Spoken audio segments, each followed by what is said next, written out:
क्या है मल्लिकार्जुन ज्योतिर्लिंग की कहानी? क्यों कार्तिकेय के बड़े होने के बाद भी माता पार्वती और भगवान शिव ने बेटे गणेश का पहले करवाया था विवाह? 12 ज्योतिर्लिंगों में आखिर क्यों है ये ज्योतिर्लिंग बाकी से कुछ ज्यादा खास? आइए जानते हैं अपनी इस वीडियो में।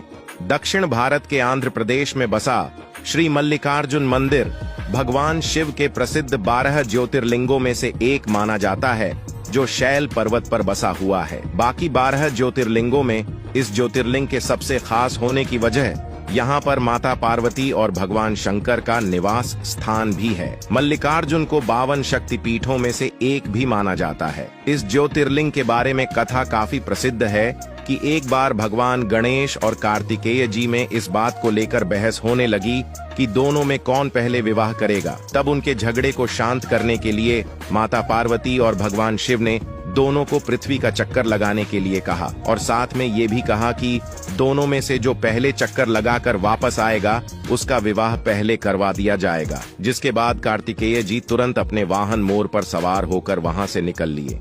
लेकिन गणेश जी काफी सोच विचार के बाद अपने माता और पिता को हाथ पकड़ के उठाकर एक ऊंचे स्थान पर ले गए और उनके चरण स्पर्श करके उनकी एक परिक्रमा पूरी की और फिर चरण स्पर्श करके दूसरी परिक्रमा पूरी की और ऐसा उन्होंने कुल 7 बार किया। जब माता पार्वती ने उनसे ऐसा करने के पीछे की वजह पूछी तब उन्होंने बताया कि माता की परिक्रमा करने से भी वही पुण्य मिलता है जो धरती की परिक्रमा करने से मिलता है और पिता की परिक्रमा करने से सभी देवताओं की परिक्रमा का पुण्य मिलता है, क्योंकि पिता देव के समान है। ऐसा हमारे धर्मशास्त्रों में भी लिखा गया है। इसलिए आप दोनों की परिक्रमा करके मैंने संपूर्ण ब्राह्मण की परिक्रमा कर ली है।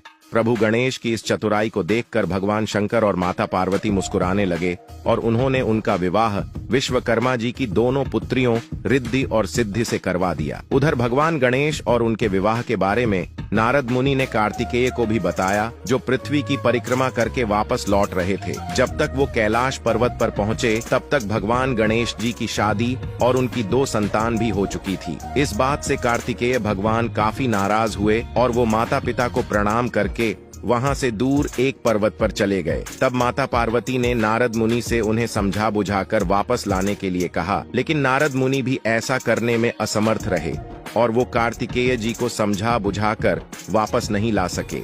तब माता पार्वती अपने पुत्र को मनाने के लिए अपने पति के साथ स्वयं उस पर्वत की ओर बढ़ चली। लेकिन जैसे ही कार्तिकेय जी को उनके आने की सूचना मिली वो यहाँ से 3 योजन दूर चले गए। लेकिन पुत्र मोह की वजह से बारी बारी से अमावस्या के दिन, भगवान शिव और पूर्णिमा के दिन माता पार्वती आज भी वहाँ पहुँचते हैं और यही वजह है कि आज भी यहाँ माता पार्वती और भगवान शिव ज्योति के रूप में विराजमान है। मल्लिकार्जुन मंदिर के ज्योतिर्लिंग के दर्शन के लिए लगभग 500 साल पहले विजयनगर के महाराज कृष्णदेव राय यहाँ पहुँचे थे और उन्होंने मंदिर के आकर्षक मंडप को बनवाया था। ये मंदिर आज भी भक्तों के बीच प्रमुख आस्था का केंद्र है। वीडियो पसंद